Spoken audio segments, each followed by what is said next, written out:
Welcome to the Boxing Gossip channel. As always, thanks for tuning in. If you haven't already done so, please take the time to press subscribe and hit thumbs up on all the videos. I did a video a week or two ago called The Curious Case of Adonis Stevenson, when I talked about the lack of momentum in his career and the fact that despite there being big fights available to him in his division, those big fights had not been forthcoming. At the time, it was intended to be a one-off videos, and I wasn't planning on doing a series of Curious Case videos. But here I am, a week or two later, and I want to do another video along similar lines. If you haven't already read the title, this is The Curious Case of Terry Flanagan. And I think The Curious Case of Terry Flanagan is something that needs to be talked about, because I think it's very, very relevant to British boxing. Terry Flanagan is was a former lightweight champion, the former WBO world lightweight champion, who vacated his belt to step up to 140 pounds. He's 28 years old. He's 33-0, unbeaten. Now, obviously, there's a slight difference between Terry Flanagan and Adonis Stevenson. Adonis Stevenson is 40 years old. So when I was talking about the curious case of Adonis Stevenson, a lot of the analysis there was focused on the fact that Adonis Stevenson didn't have very long left in the sport of boxing and would need big fights quickly in order to make money before Father Time came calling. With Terry Flanagan, it's slightly different. Being that he's 28, some 12 years younger than Adonis Stevenson, clearly he has got time to have big fights.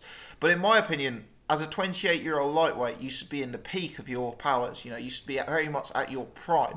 And for me, the lack of Terry Flanagan's momentum at this point of his career is a bit of a concern. So let's talk about that. Terry Flanagan won the vacant WBO World Lightweight title in 2015. Subsequent to that, he fought Diego Magdaleno later in 2015. He was out 3 times in 2016, fighting Derry Matthews, Mzonke Fana, and Orlando Cruz. In 2017, he had 1 fight. It was a very, very disappointing and laboured performance against Petr Petrov, where, despite the judges giving Terry Flanagan a fairly comfortable decision victory, you could even argue that he was lucky to escape with the W. I'm not saying he deserved to lose that fight, don't get me wrong, but let me say it was a very, very, very close fight on the cards for my money. Since that Petrov fight, which took place in April 2017, Terry Flanagan will have been inactive for 1 year before he next steps into the ring. He is now scheduled to fight Maurice Hooker on the 14th of April 2018. So over a year after the Petr Petrov fight, he will fight Maurice Hooker at super lightweight, light welterweight, however you want to phrase it, the 140 pounds division, for the vacant WBO title at 140 pounds. Now, let's start with Maurice Hooker. 23-0 with 3 draws, 28 years old himself. Someone who I must admit I have not seen box before. I'm aware that he got a draw against Darlys Perez, the same Darlys Perez who fought Anthony Crolla twice. But other than that, I haven't really come across the guy. I don't know how good he is.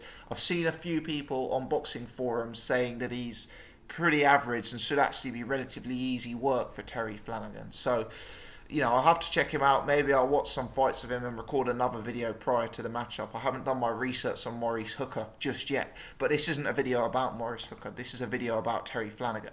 But what I will say is Flanagan is once again fighting for a world title in a fight that one would expect to go massively under the radar. You know, Flanagan versus Maurice Hooker, if we're honest, is not the fight that boxing fans have been calling for. It's not the fight that most of us will be sitting at home, rubbing our hands in glee, waiting to see. And I think, to be honest, that kind of rings true throughout Terry Flanagan's entire resume.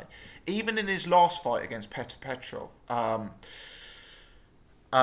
you know, I speculated that Petrov was a decent fighter. He was a borderline top 10 lightweight, but he was a guy with no name value. He was a guy with no celebrity. He hadn't been involved in glamorous fights. He wasn't, you know, considered an elite or a world-class lightweight by the vast majority of the boxing public.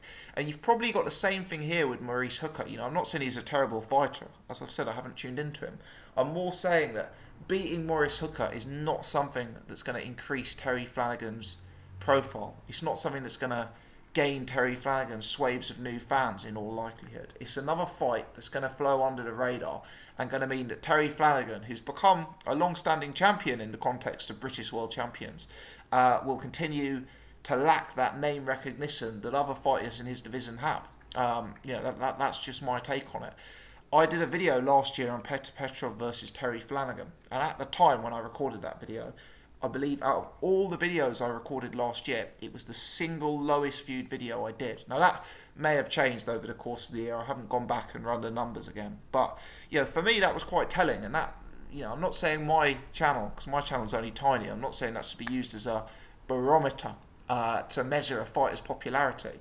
But that kind of tells you something. I don't know how many videos I did last year, 200, 300, something like that. And the one that came bottom in the most viewed should not be one featuring a British world champion, let's put it that way. But yeah, Flanagan, if you look at the people he's been in with, it's very weak. You could argue that Petr Petrov is probably the best name that Terry Flanagan's actually been in with. Orlando Cruz, Zonke Fana, Derry Matthews, Zepeda, Magdaleno, these aren't top class middleweights. They're, top class lightweights. They're some way away from that. And what's frustrating for Terry Flanagan and for people who watch Terry Flanagan like myself is if you actually look at other names in the lightweight division, guys like Luke Campbell, guys like Anthony Crolla, you could even talk about names like Ahara Davis, Ricky Burns. I appreciate Ahara Davis is the division above, but he's a guy who's fought at a much lower level than Terry Flanagan. He's lost, unlike Terry Flanagan, but he's fought a mutual opponent in Derry Matthews. A guy like Ahara Davis has a much bigger public profile. Now, you could say that's for wrong reasons, but a guy like Ricky Burns has a much bigger public profile. A guy like Anthony Crolla, in my opinion, has a much bigger public profile. A guy like Luke Campbell certainly has a much bigger public profile. Whereas Terry Flanagan is the guy who should be the best known. He's the reigning world champion, or I know he's just vacated his belt, but up until recently, he's the one who's been the reigning world champion. He's the one who's, put the defences together.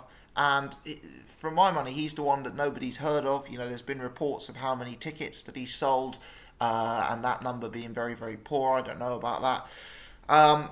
But it's become a frustrating career and a frustrating resume to follow, certainly. And I think what builds the frustration is you look at his 2017, a single unimpressive performance against Petr Petrov, and you think about what may have been. There were lots of talks in the press about him fighting Jorge Linares. When that fight looked like it was about to get made, Terry Flanagan stepped up to 140. Now, I'm not saying Flanagan necessarily ducked Jorge Linares. Number one, I don't know the details. And number two, Flanagan may legitimately, genuinely have got to a stage in his life where he's just too big a man to make 135 anymore. But for me, that was disappointing. Having sat through Flanagan, Derry Matthews, Flanagan, Orlando Cruz, Flanagan, Zonke Fana, wouldn't it have been great to see him in with a name like Jorge Linares? Wouldn't it have been great to see him pit his skills against a guy in the top 2 or 3 in a division rather than the top 20 or 30 in the division? Similarly, the Anthony Crolla fight, that fight, who knows if that was ever there? I don't know. Clearly there was a lot of complicating factors, including the fact that one's with Eddie Hearn and one's with Frank Warren.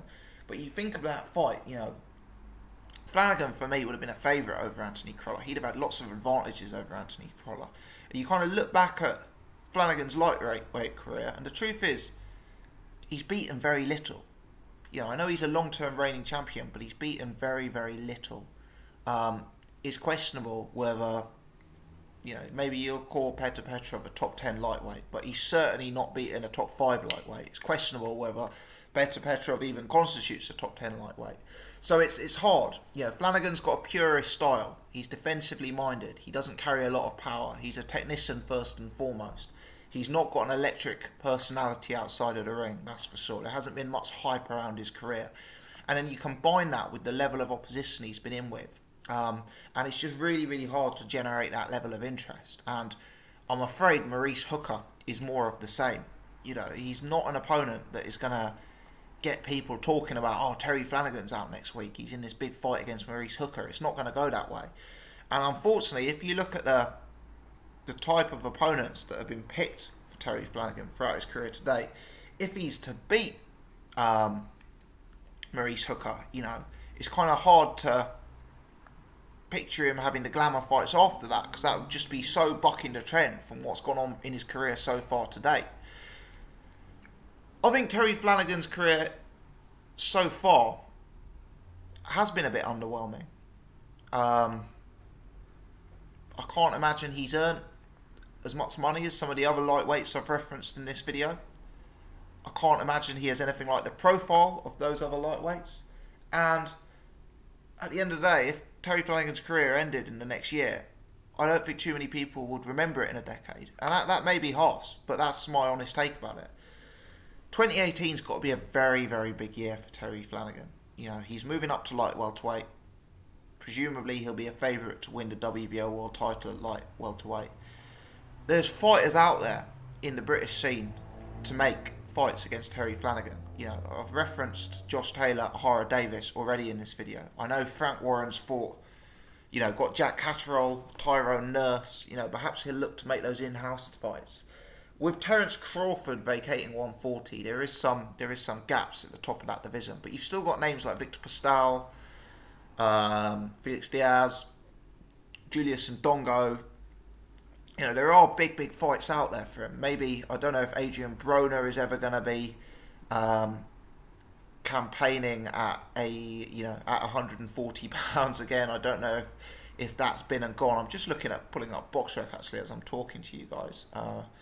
Trying to see what other names are in the light welterweight title. Obviously, you got Mikey Garcia. I don't know whether or not he is going to be campaigning at 140 or 135 after his fight against Lipnets. Rances Bartholomew, guys like John Molina Jr. It's interesting actually that they have Jack Catterall at number 12 already, BoxRec, so he's there or thereabouts. But surely things have got to start happening in Terry Flanagan's career. And I'm not talking about him winning another WBO world title and defending it against more opponents we haven't heard of. I'm talking about realistic fights against guys with more of a profile, guys who are going to give Terry Flanagan an opportunity to sell some serious tickets, earn some serious money, and make himself a name that a British world champion with multiple defences deserves to be. I'm hopeful that Frank can get him the right exposure, put him in the right fights, create the right opposition for him in order to build that profile. But until it's done, it's going to be the curious case of Terry Flanagan in my book. And 2017 has been a particularly poor year where momentum has been lost. Profile that was never high has been even more so diminished. And fans are left scratching their heads why, you know, there's no Linares fight, there's no Crolla fight, but there is, unfortunately, a Maurice Hooker fight. Let me know your take on this, guys. Am I being harsh? Am I being fair? Maybe I'm being harsh but fair. Let me know your take. Leave your comments in the section below. If you've enjoyed the video, please hit the thumbs up button. If you're new to the channel, please do press subscribe.